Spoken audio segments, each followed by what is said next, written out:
الحمد لله وحده والصلاة والسلام على من لا نبي بعده اما بعد۔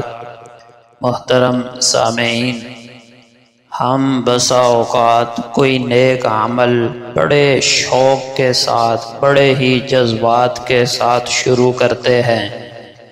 کوئی فضیلت سن لی، کوئی کتاب پڑھ لی، کسی عالم کا بیان درس سن لیا، شوق جذبہ پیدا ہوا، بڑے جذبات سے ایک عمل شروع کرتے ہیں، لیکن چند دنوں کے بعد جب وہ جذبات ٹھنڈے پڑتے ہیں تو ہم آہستہ آہستہ اس عمل میں سستی کرنے لگتے ہیں اور پھر اس عمل کو چھوڑ دیتے ہیں، کیونکہ وہ پہلے جیسے جذبات باقی نہیں رہتے۔ یہ طرز عمل اللہ اور اس کے رسول کی نظر میں انتہائی ناپسندیدہ طرز عمل ہے۔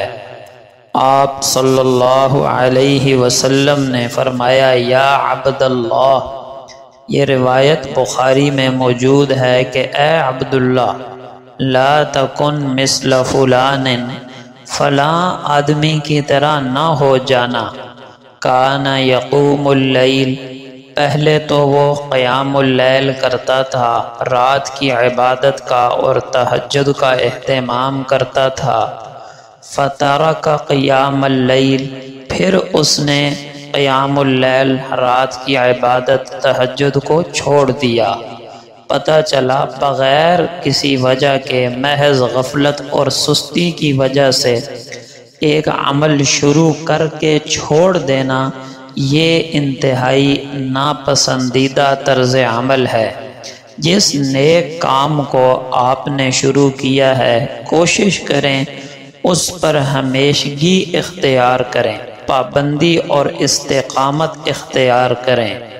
صحیح مسلم کی روایت ہے، آپ صلی اللہ علیہ وسلم نے فرمایا، لوگو، احب الاعمال الی اللہ تعالی ادومها وان قل، اللہ کے نزدیک پسندیدہ ترین عمل وہ ہے جس پر ہمیشگی اختیار کی جائے، دوام اختیار کیا جائے، اگرچہ وہ عمل تھوڑا ہی کیوں نہ ہو۔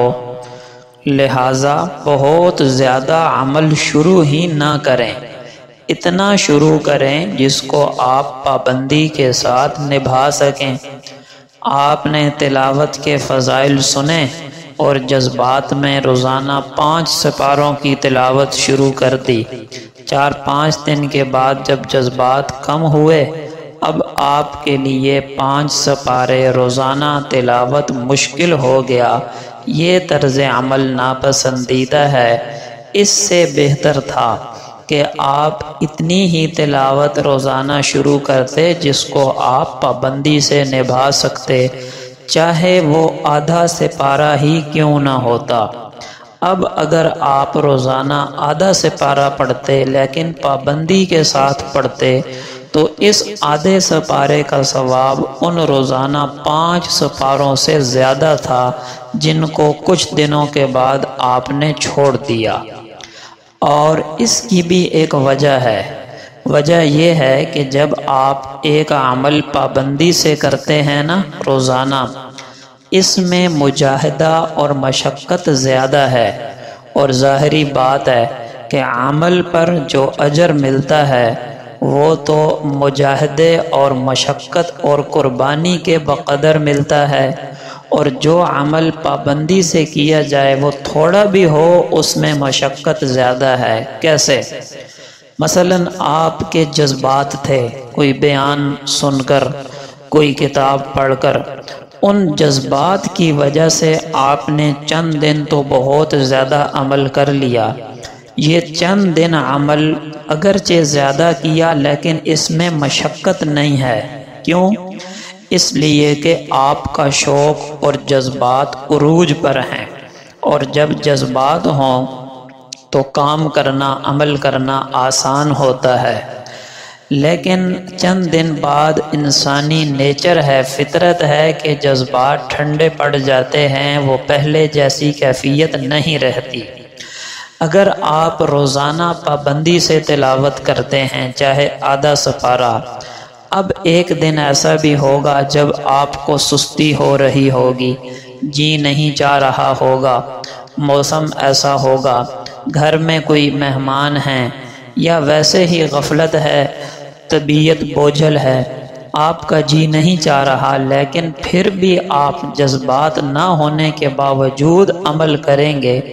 اس پر چونکہ مشقت زیادہ ہے، لہذا اجر بھی زیادہ ہوگا، اور یہ اس بات کی علامت ہوگی کہ آپ کو آخرت مطلوب ہے، اس لیے کہ آپ کا جی نہیں بھی چاہ رہا پھر بھی آپ عمل کر رہے ہیں، تو اس کا مقصد سوائے آخرت کے اور جنت کے اور کیا ہو سکتا ہے؟ تو اللہ پاک اس عمل کا اجر بھی بڑھا دیتے ہیں۔ لہٰذا اب تک کا خلاصہ یہ ہوا کہ اتنی ہی نفلی عبادت شروع کی جائے جس کو آپ پابندی کے ساتھ نبھا سکیں، چاہے وہ تھوڑی سی ہی کیوں نہ ہو، اس کا اجر و ثواب اس زیادہ عبادت سے بہت زیادہ ہوگا جو آپ شروع کر کے چند دن کے بعد چھوڑ دیں۔ یاد رکھیں، یہ جو استقامت ہے اس کی 3 قسمیں ہیں۔ پہلی تو استقامت ہے عقائد پر، یعنی ایمان پر ڈٹے رہنا، اسلامی عقائد پر، عقیدہ توحید پر، عقیدہ رسالت اور آخرت پر، ختم نبوت پر، ان عقائد پر ڈٹے رہنا۔ یہ استقامت تو فرض ہے، اللہ نہ کرے کسی عقیدے میں کمزوری آ گئی تو ایمان ہی باقی نہیں رہے گا۔ دوسری قسم استقامت کی، یہ بھی فرض ہے، یہ وہ قسم ہے کہ فرائض پر مداومت اور ہمیشگی اختیار کرنا، فرائض پر ڈٹے رہنا۔ نماز ہر حال میں فرض ہے، آپ کا جی چاہے یا نہ چاہے، سردی ہو یا گرمی، آپ صحیح ہیں یا بیمار، مسافر ہیں یا مقیم۔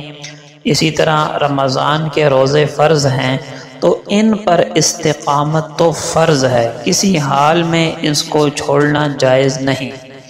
البتہ تیسری قسم کی استقامت وہ ہے نفلی عبادات پر ڈٹے رہنا، جمے رہنا، تلاوت ہے، ذکر ہے، نوافل ہیں، درود پاک ہے، استغفار ہے، جو اعمال فرض نہیں ہیں ان پر استقامت۔ یہی ہمارے آج کے بیان کا موضوع تھا کہ یہ جو تیسری قسم ہے نوافل اور مستحبات، ان پر استقامت تمام مستحبات سے اعلیٰ درجے کا مستحب عمل ہے، لہٰذا ان کی پابندی ضروری ہے۔ ایک بڑی پیاری مثال کے ذریعے علماء نے اس کی وضاحت کی ہے کہ دیکھو ایک پتھر ہو، اس پر اکٹھا آپ 20، 25، 50، 100 ڈول پانی کے بہا دیں، کچھ نہیں ہوگا، بس وقتی طور پر وہ پتھر صاف ہو جائے گا اور بس۔ لیکن اگر اس پتھر پر ایک ایک قطرہ ننھا سا وہ مسلسل گرتا رہے تو مسلسل گرنے والا پانی کا ننھا سا قطرہ بھی مضبوط چٹان میں بھی سوراخ کر دیتا ہے۔ اسی طرح تھوڑا عمل جو پابندی کے ساتھ ہو، اس کا اجر و ثواب بھی بہت زیادہ ہوتا ہے۔ اب آخر میں یہ بھی سن لیں کہ ہم استقامت کیسے اختیار کریں۔ تو استقامت کے 3 طریقے ہیں۔